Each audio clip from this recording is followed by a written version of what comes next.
ஓம் சாந்தி. எல்லோரும் நலமாக இருக்கீங்களா? ஸோ இன்றைக்கி உலக நாடுகளில் நிறைய யுத்தம் ஒரு பக்கம் மனிதர்களுக்கு துக்கம் கொடுக்குது, விலைவாசி ஏற்றும் துக்கத்தை கொடுக்குது, டக்கு டக்குன்னு வேலை போகிறது துக்கத்தை கொடுக்குது. இது கூட அடிஷ்னலாக இயற்கை சீற்றமும் பயங்கரமாக துக்கத்தை கொடுக்குது. இப்போ 2 வைரஸ் உலக நாடுகளையே பீதிக்கு உள்ளாக்குது.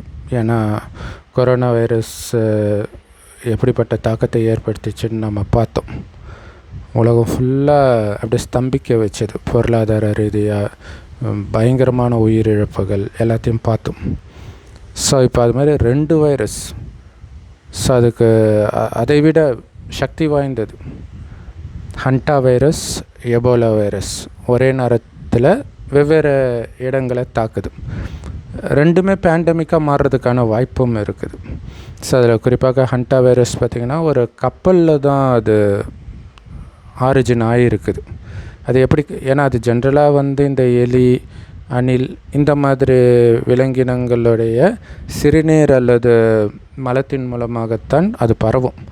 அது ஜென்ரலாக மனிதனுக்கும் பரவுறதுக்கான வாய்ப்பே ரொம்ப ரொம்ப கம்மி அப்படின்னு சொன்னது இப்போ கேள்விக்குறி ஆயிடுச்சு.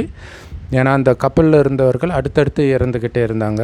அவங்க போகிற இடம் வேறு, நிறைய இடத்துக்கு வேறு அந்த கப்பலிருந்து இறங்கி போகிறாங்க இல்லையா?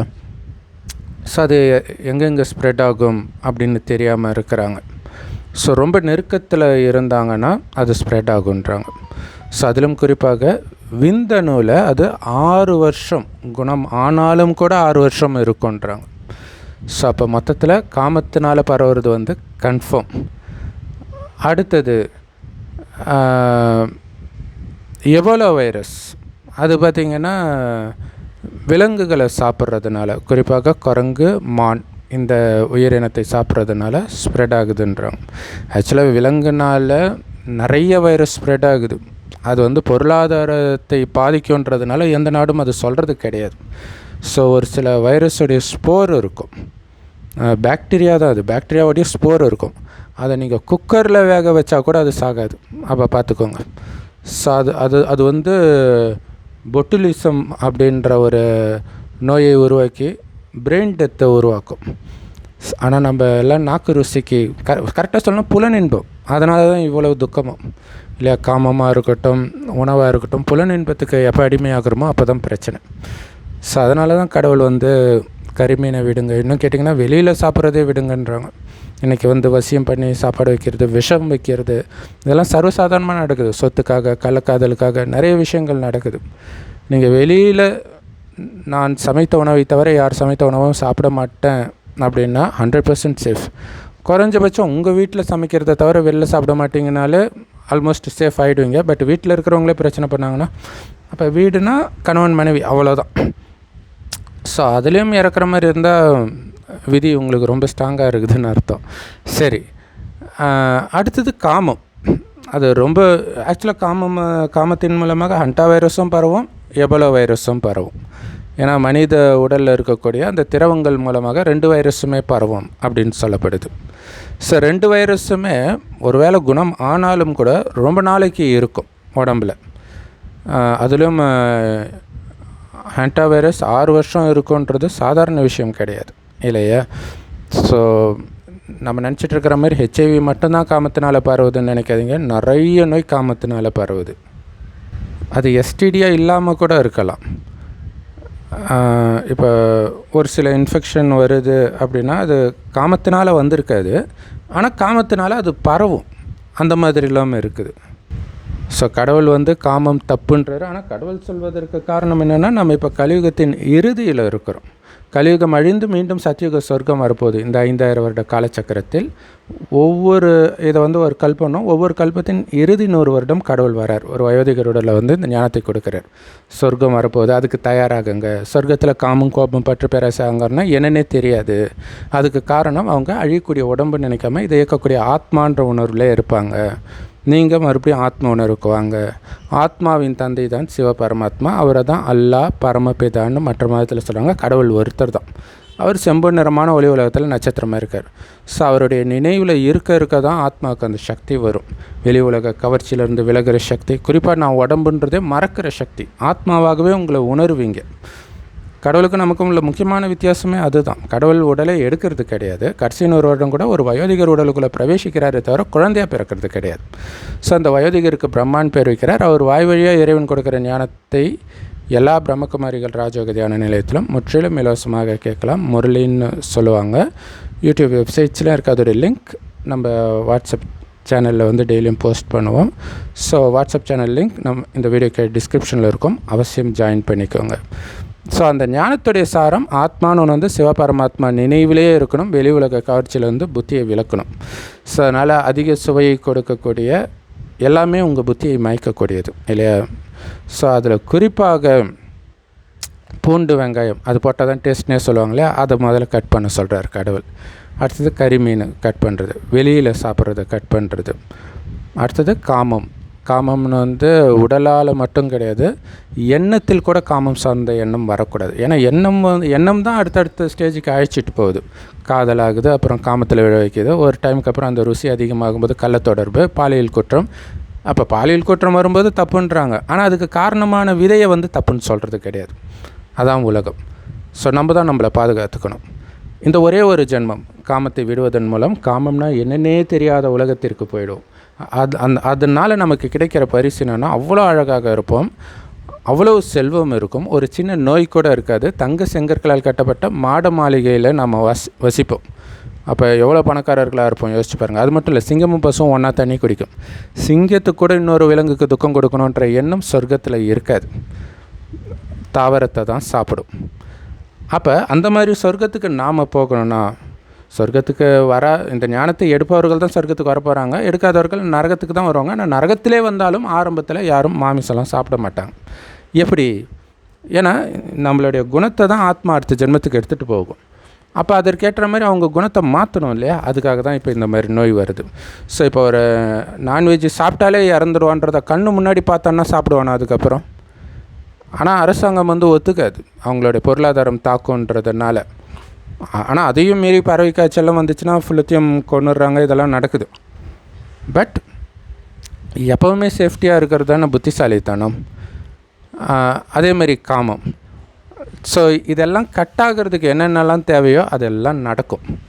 இந்த மாதிரி வைரஸ் மூலமாக இன்னும் பல விஷயங்கள். ஆக்சுவலாக காமத்தின் மூலமாக திருமணமாகி முதல்ல காமத்தில் ஈடுபடும்போது இறக்குறவங்களுடைய எண்ணிக்கை அதிகம். ஆனால் அது வெளியில் சொல்கிறது கிடையாது. எப்பயாச்சும் நியூஸில் வருது. நியூஸில் வராமல் நிறைய விஷயங்கள் இருக்குது. எனக்கு தெரிஞ்சு எங்கள் வாத்தியாரே திருமணமான அன்னைக்கு ஃபஸ்ட் நைட்டில் இறக்குறார். ஸோ அது உடனடியாக உடம்பில் அப்படிப்பட்ட மாற்றத்தை அது கொடுக்குது இல்லையா? ஒரு கோபம் வரும்போது வரக்கூடிய ப்ரெஷரை விட காமத்தினால் வரக்கூடிய ப்ரெஷர் அதிகம். அப்போ அது எவ்வளோ பெரிய பிரச்சனையை கொடுக்கும் யோசிச்சு பாருங்கள். ஆனால் டாக்டருங்க யாருமே காமம் தப்புன்னு சொல்லவே மாட்டாங்க. அதான் கொடுமை. காமத்தை விட்டாலே பெரும்பான்மையான அந்த ஹார்ட் அட்டாக்லேருந்து தப்பிச்சிடலாம். ஆனால் உயிரே போனாலும் பரவாயில்ல, நான் காமத்தை விட மாட்டேன்னு மனிதர்கள் அது தெரிஞ்சாலும் கூட போய் விழ தான் செய்கிறாங்க. ஸோ அப்போ அவர்களுக்கு எவ்வளோ கடுமையான தண்டனை கொடுத்து அதிலிருந்து பயந்து விலகி ஓட வைக்க முடியுமோ அது மாதிரி தண்டனைகள் இறுதியில் கொடுக்கப்படும். ஏன்னா உலக அழிவுக்கு 100 வருடம் முன்பு தான் இறைவன் வர்றார். அவர் 90 வருஷம் ஆயிடுச்சு. ஸோ அதனால் அந்த விஷயங்கள்லாம் நடக்கிறதுக்கு முன்னாடியே நம்ம அதிலிருந்து விலகி இருந்தால் எதுக்குமே பயப்பட தேவையில்லை. உலக அழிவே கண்ணு முன்னாடி பார்த்தாலும் நமக்கு பயம் இருக்காது. ஏன்னா உடல்ன்ற உணர்வு இருக்கும்போது தான் பயம் இருக்கும். உடல்ன்றதை சுத்தமாக மறந்து ஆத்மான்ற உணர்வில் நிலை பெறும்போது மரண பயம் கூட இருக்காதுன்றார். ஏன்னா ஆல்ரெடி எனக்கு உடம்பே கிடையாதுன்ற உணர்வில் இருப்பீங்க. ஒளியாகவே உங்களை உணர்வீங்க. ஆத்மா பூர்வ மத்தியில் நட்சத்திரம் மாதிரி ஜலிக்குது. அதனால தான் இங்கே போட்டு வைக்கிறோம். அந்த ஆத்மா தான் கண் வழியாக பார்க்குது, வாய் வழியாக பேசுது, அனைத்து காரியத்தையும் செய்யுதுன்ற உணர்வு இயல்பாகவே சொர்க்கத்தில் 2500 வருஷம் இருந்தது. அதனால தான் அங்கே எந்த பாவமும் செய்யலை. எப்போ ஆத்மான்றதை மறந்து உடல்ன்ற உணர்வுக்கு வருமோ அப்போ தான் பாவம் செய்கிறோம். அந்த பாவத்திற்கு ஏற்ற தண்டனை தான் சொர்க்கத்தில் இருந்த அழகு, ஆரோக்கியம், செல்வம் அனைத்தையும் படிப்படியாக இழந்து இன்றைக்கி அனாதைகளாக நிற்கிறோம். ஆனால் பரவாயில்ல, இப்போ தான் நமக்கு சரியான வழியை காட்ட சுயம் பகவானே கடவுளே வந்திருக்கிறார். 5000 வருஷத்துக்கு ஒரே ஒரு முறை தான் இந்த பாக்கியம் கிடைக்கிது. ஸோ இப்போ இறைவனுடைய கையை பிடிச்சிக்கோங்க. இறைவனுடைய முரளியை தினமும் கேளுங்க. கேட்டதை மட்டுமே சிந்தனை பண்ணிகிட்டே இருங்க. உங்களை ஆத்மான்னு உணர்ந்து பரமாத்மாவை செவ்வானத்தில் நட்சத்திரம் மாதிரி நினைவு பண்ணிக்கிட்டே இருங்க. ஒருவரை ஒருவர் பார்த்தீங்கன்னா பூர்வ மத்தியில் அந்த ஆத்மா தான் கண் வழியாக பார்க்குது, வாய் வழியாக பேசுதுன்ற அந்த உணர்வு மனசுக்குள்ளே உங்களுக்குள்ளே நீங்கள் பேசிக்கணும். பேசி தான் அந்த உணர்வு உங்களால் எடுத்துகிட்டு வர முடியும். கடுமையான பயிற்சி, ஆனால் ஈஸியான பயிற்சி தான் இல்லையா. மற்றபடி கையை காலம் அடக்கிட்டு பட்டினி கடந்துட்டு நெருப்பு மேலே நடக்கிறது இதெல்லாம் பக்தி மார்க்கம், அதனால் எந்த பயனும் கிடையாது. இங்கே நினைவின் மூலமாகவே பயிற்சி. உடம்பு கிடையாது, பார்க்குற எதன் மீதும் நான் கவரப்பட மாட்டேன். ஏன்னா இங்கே இருக்கக்கூடிய கவர்ச்சியில் மயங்கினீங்கன்னா நீங்கள் சொர்க்கத்துக்கு போக முடியாது, மறுபடியும் இங்கேயே பிறந்துடுவீங்க அல்லது இங்கேயே பேய அலைவீங்க. ஸோ அப்போ இங்கேருந்து தப்பிக்கணும், இங்கே இருக்கிற எதையும் பார்க்காம நாம் போக போகிற சொர்க்கத்தை மட்டும் இலக்காக வைத்து இறைவன் நினைவிலே இருக்கணும். ஸோ அதனால தான் நீங்கள் எல்லா மதத்துலேயுமே பார்த்தீங்கன்னா அந்த பைபிளில் பார்த்திங்கன்னா லோத்து குடும்பத்துக்கு கடவுள் சொல்வார், இந்த இடத்த நான் அழிக்க போகிறேன், நிறைய பாவம் அதிகமாகிடுச்சு, காமம் சார்ந்த பாவம், அதனால் திரும்பி பார்க்காம போங்கன்னுவார். மனைவி திரும்பி பார்ப்பா, அங்கேயே சுண்ணாம்புக்கல் ஆகிடுவாள். அப்படின்னா என்ன அர்த்தம்னா சொர்க்கத்துக்கு போக முடியாது, புத்தி வேலை செய்யலைன்னு அர்த்தம், மயக்கத்தில் மாட்டிக்கிச்சு. ஸோ அதேமாதிரி அகலிகை கதை கூட தெரியும் இல்லையா. அந்த காமத்தில் தப்பு பண்ணதுனால அவங்க கணவன் கல்லாப்போன்ட்டு சாபம் விட்டார் அப்படின்னா என்ன அர்த்தம்னா புத்தி புத்தி ஆயிடுச்சு, வேலை செய்யலை. ஸோ இப்போ இறைவன் புத்தியாக இருக்கிற நம்மளை தங்க புத்தியுடையவர்களாக மாற்றுறார். அதுக்கு ஆத்மான்னு இறைவனை மட்டும் நினச்சி இந்த காமம் கரிமீன் இதில் இருந்தெல்லாம் நீங்கள் புத்தியை விளக்குற அளவுக்கு சக்தி பெறணும். அதுதான் ரொம்ப முக்கியம். அந்த சக்தி பெறும்போது உங்களுக்கு அதன் மீது ஈர்ப்பு வராது, எதன் மீதும் ஈர்ப்பு வராது. உள்ளுக்குள்ளே இருந்து ஆனந்தம் வரும், நிரந்தரமாக இருக்கும். உலகம் அழிவின் போது துக்கத்தின் உச்சத்தில் எல்லோரும் இருப்பாங்க. ஆனால் நாம் இறைவனின் நினைவில் சுகத்தின் உச்சத்தில் இருப்போம். அந்த சுகத்தின் அதிர்வலைகள் தான் மற்றவர்களுக்கு அந்த நேரம் தேவைப்படும். அப்படி அவர்களுக்கு சுகத்தை கொடுத்ததுனால தான் நமக்குத்தான் இந்துக்கள் கோயில் கட்டி கும்பிட்றாங்க. அவங்களாம் சொர்க்கத்தில் வாழ்ந்த தேவதைகள், ஆனால் சொர்க்கத்தில் வாழ்ந்ததற்காக அந்த கோயில் கட்டலை. ஏன்னா சொர்க்கத்தில் எந்த துக்கமும் கிடையாது, இப்போ தான் துக்கம் இருக்குது. இந்த துக்கத்தின் பொழுது இந்த ஞானத்தையும் கொடுத்து, ஞானத்தை எடுக்க முடியாதவர்களுக்கு அந்த சக்தியையும் கொடுக்கிற வேலையை நாம் இப்போ பண்ணுறோம். பண்ணிட்டு பிறகு நாம் சொர்க்கத்தில் போய் பிறக்கிறோம். ஆனால் இப்போ நாம் செய்யக்கூடிய இந்த உலக நன்மை காரியத்திற்காகத்தான் கோயில் கட்டி பூஜை பண்ணுறாங்க.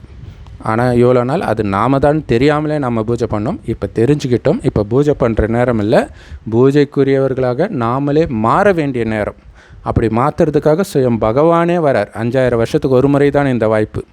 தவற விடாதீங்க. தவற விட்டிங்கன்னா ஒவ்வொரு கல்பத்திலும் தவற விட்டுருங்க. ஏன்னா ஒரு கல்பத்தில் நடக்கிறதே தான் திரும்ப திரும்ப நடக்கும். ஓம் சாந்தி. தேங்க்ஸ் ஃபார் வாட்சிங்.